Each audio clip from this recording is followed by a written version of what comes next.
Good evening. My name is Bill Feudel, and some of you may know me as I have 3 children in the Swartz Creek School District.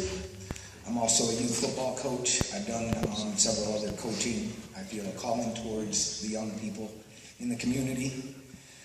I'm a father, a neighbor, and once I heard about this particular meeting, I felt compelled to be here and speak. It started a little over a year ago, and I want to thank Tina Plum for allowing me to speak today. It was last minute. I found her on Facebook after the announcement. Death has impacted my life quite a bit. When I was 8 years old in Pennsylvania, my father passed away. My mom, who had me at 16, was an alcoholic. Doesn't mean I didn't love her. She was still my mother, and I love her very much. Moved us 500 miles away to Michigan. Actually, Flushing, Michigan, not too far from here. I actually played football in that field. I was wearing the orange and black at the time. But as I said, now I bleed red and white. Youth football, it's been a great thing for me. So in that move, I went through a lot. I struggled. We were very poor. As a matter of fact, who in here has seen 8 Mile, the movie 8 Mile? Okay, that was a clip from my life, except I'm not a rapper. But it really was. I was growing up in a community that had a lot of money, growing up in the trailer park. But my attitude was never fluctuated because I never really realized it. Now, in high school, obviously, when you don't have the other things that the other kids have, and you start working early so that you can have those things, you have a little respect for those things when you have to buy them yourself. But that was just a little clip it. I had a couple relatively close friends that passed. One tragically playing wiffle ball in his front yard, hit the ball out into the road, 2 cars are drag racing. He passed in that accident, and one was killed on a motorcycle again. So again, death, although inevitable, it's never easy, especially when it is tragic. Obviously, recently we've had our share of tragedy, and whatever the number is, over a short period of time, we must cope with it. And I'm glad because I set this up and wrote this myself. I kind of had some ideas on what I wanted to speak on. But obviously, you got to cope with your losses, and a part of coping with your losses is grieving. We talked about grieving a little bit. For me, it's always a selfish thing for me. Okay, I should have said this. I could have done this. Why didn't I do this? Those are always the things that I'm thinking about. It's me. I miss so-and-so. I really wish I would have spent more time. Again, it's always I. And we can always change those things. Each time something happens, and I tell my kids every day that I love them and how important they are.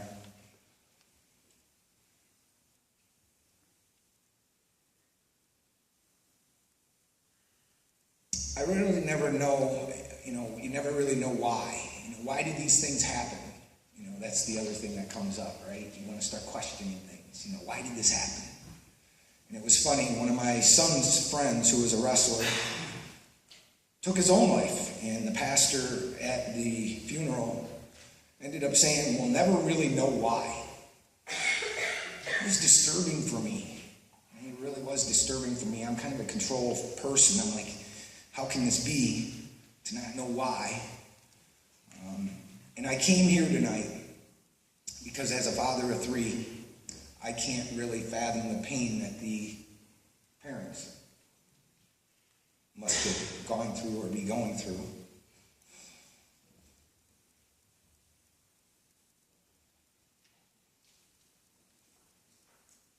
So the reason for me coming is I'd rather not happen to another family or any more families. Recently, the profound effect that it had on my life is the number of youth and, what are the things that are going on. Because as I mentioned, I grew up very poor. We had to put water in our milk to survive at the end of the month. I mean, it was a constant struggle of how we were going to make it. And I was the man of the house, there wasn't anybody else there. So you're constantly battling. And I can assure every one of the children here today that your parents really want to give you everything they never had, but want you to respect it like you had to work for it yourself, or that you paid for it yourself. And quite honestly, unless they do pay for it themselves, you really never get that, right? I mean, that's what you want. Anyways, I'm very passionate about things. Hopefully something that I say today will touch you, maybe one or two of you, or have an impact. Have you ever heard the phrase, you are what you eat? Anybody heard that phrase before? I believe that that is true. I believe most people believe that's true. But it leads me to something else. If that's true, I believe that you are also what you think. For me personally, I believe in what you think in your own mind is the single most obstacle in your life or your biggest motivator as well. Amen. I used to think that attitude was a feeling until I was in my mid-20s. I read a book. And I'm not going to harp on things, but how odd is that? I read a book. You know, the average graduate from high school only reads one book per year on average.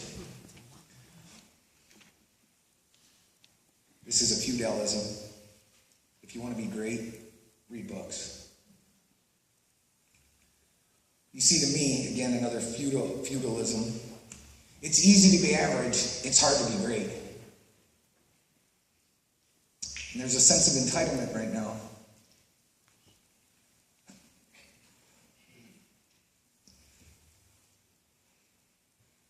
And I'm trying to change that. See, once I realized I controlled my own attitude, that is by the little things. Wake up in the morning, it's going to be a good day. It's my conscious decision, not a feeling. You control it. What you put in here is your own reality. Perception is reality. So once I realized it was a conscious decision, I started to add to that. So I started reading more. This came from a different book. It said, smiling, my smile, is worth $1 million. And I didn't want to believe it. Oh, has anybody seen LeBron lately? That guy smiles a lot. Thank you. But have you ever intentionally smiled at someone, looked right at them, and smiled? What happens next? They smile back. They smile back. 80% of the time they smile back. You look them in the eyes, you smile. Again, you're going to get that percentage, but I kind of gauge it. So while I was at work and I'm in sales, I started using these techniques, and that's why I'm sharing them with you, because I think it really not only works if you're in sales, because you've been selling since you've been 5 years old, selling people on your ideas and thoughts, wanting them to like you. I started shaking my head yes at my desk as people walk by. I kind of look like a bobblehead on caffeine. And agreeing with people all the time, you know. I was like agreeing with them. Waking up and saying it's going to be a good day. And I control my own destiny.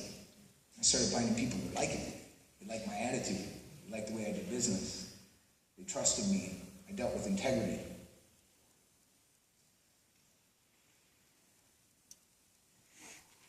I went from selling 8 cars a month to 16 a month. The next thing you know, I was the #1 sales consultant at our store.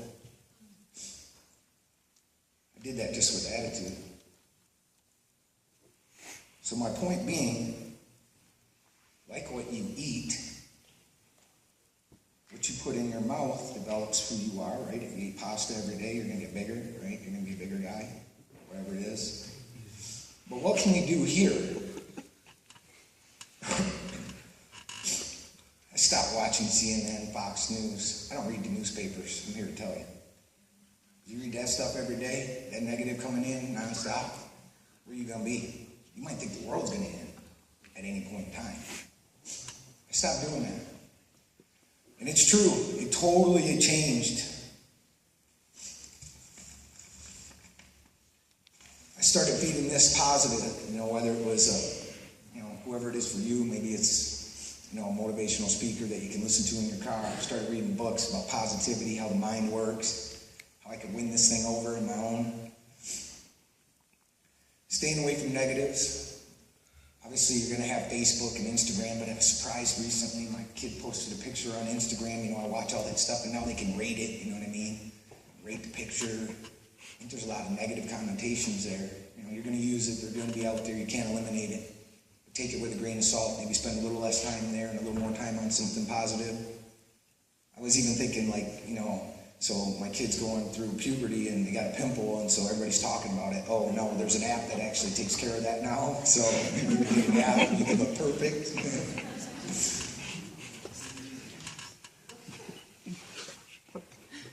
And although we can use it in a positive way, I think social media can be used in a positive way. That's how I mentioned how I got with Tina to be able to speak today. But I think, again, we got to take that with a grain of salt. It used to be that, that eye-to-eye contact, right? Now, the first thing is Instagram or Facebook. Then it's a text, right? We're getting a little closer. Phone call. Then the eye-to-eye. How distant are we getting? You know what I mean? I was up north on July 4th. We're at a cabin up there with some family friends. I took a picture. I actually posted it on Facebook. All the kids, every one of them, they're like a bunch of zombies, right? They're all on their phones. Now here we are in this beautiful setting on the lake. Every kid is on a phone, again, like a zombie, all doing the same thing with their phones. Just thought, how ironic is that? I might be dating myself. I'm 45, and I used to go out and play hide and go seek, phones. So moving forward, I keep on seeing this statement, failure is not an option. I kind of want to change that a little bit. I actually disagree with that statement. Failure is not an option. The greatest things that have happened in my life came after failure. Right on. I mentioned that something that happened to one of my son's friends in wrestling. My son's a pretty good wrestler, by the way. He's young. He's taken 2 state titles. Every time he's lost a wrestling match, it was worth 100 wins. Mm-hmm. I see these kids come off the mat, or whether it's me coaching them at football, they come off. Life isn't always fair. Sometimes you can do everything right and not get the right call. One loss is like 100 wins is the way I put it. One loss is worth 100 wins. Why is that? Because that pit in your stomach that you don't want to feel again, it makes you hungry. It makes you hungry to achieve everything that you ever wanted. So again, it starts with positive thinking. Change of attitude. Setting goals. Yeah, there's going to be setbacks. I'm not saying if you wake up and say it's going to be a great day that there aren't going to be things that happen in that day that don't make it great, but how you deal with them when they happen is based on that psychology that I just mentioned. Believing that you're going to get through it, that there's someone there that's greater than you are that will help you through it. Those are the things. So, to all the students and youngsters out there, I challenge you. Go fail. Every time that I won Salesman of the Month, you know what? I got turned down 140 times to sell a point. I failed more than anybody else. I also got Salesman of the Month. Go fail. And I'd much rather go out and fail and try than never try. I guarantee you'll be a much better person. It'll teach you. It'll teach you a lot about life. I often kind of make those comparisons. Sports is a lot like life. No matter which one. Wrestling in particular, because it's one-on-one. It's you, mano a mano. You go out there, there's nobody to blame. I love that about my son. See, he can blame me if I'm coaching him at football. It's your fault. You called the wrong plays, right? You can't do that when you wrestle. It's only you and him, right? But as I mentioned before, you can do all the right things. Life isn't always fair. Matter of fact, at 45, I have a straight commission job. I was just telling someone earlier. I left. I was a general sales manager. I was doing really well. I was working 6 days a week, 2-hour drive. Couldn't see my kids do anything. It was hurting me. I wasn't having fun anymore. Came back to sales, straight commission. Man, I got to work my tail off. I worry every morning, how am I going to make my house payment this month? But I go in with faith that I'm doing the right things. The Lord's going to bless me, not with and abundance, but that I can provide for my family, that I deal with trust and integrity, that when I'm there, I'm working hard to do the right things necessary. But it's no different than what maybe the high school kids go through. I mean, again, I got to wake up every morning. I got to go through it. I got to worry about. However, the thing that I did mention that is priceless, at least to me, my pocketbook might have been a little tight, but last October, as my son scored the game-winning touchdown with 50 seconds left in the game, that's priceless right there. You can't get that back. So, get in the game, player. Get in the game, player. Take what I said today. One person takes to heart what I said. It might be able to change one person. Got to set a goal, make a path, believe in yourself, your attitude, positive thinking, fill yourself with positive. Again, if you continually fill it with negative, you're never going to get a positive. That's the definition of insanity. If you're constantly feeding yourself negative, it's never going to change. Try it. Even if you're that person who says, I'm not that way. I wasn't that way either, really. Started finding out it was the way they do business. Shaking my head yes to everybody who came up to my desk like a bobblehead. The other people at work laughing at me saying, what are you doing, man? You look like a bobblehead. I'm trying to provide for my family. This is the best way that I know how. So in conclusion, I'm your friend. Maybe you don't know me. You do now. It's like the Family Feud in Ale, Bill Feudale. And if you ever have any issues, like I found Tina, you could find me. And if anybody felt compelled enough that they felt that they was going to hurt themselves or felt that their problems were in that great, I would love to be a confidant. I would love to be someone that could help you as a friend. I really don't think that anybody could tell me a reason in my mind, because I believe the Lord would never give you too much that you could not bear. Right. Amen. So I don't think that I would ever have someone convince me that it's that much. And again, based on my, and again, everybody has a dysfunctional family, everybody has different things going on, but I never thought of anything like that myself, and I certainly don't want any other parents to have to go through what some of the parents have had gone through. So I came up as a leader to say I'd be one of those people that you could count on. So now, if I could, for the dynamic Billy P.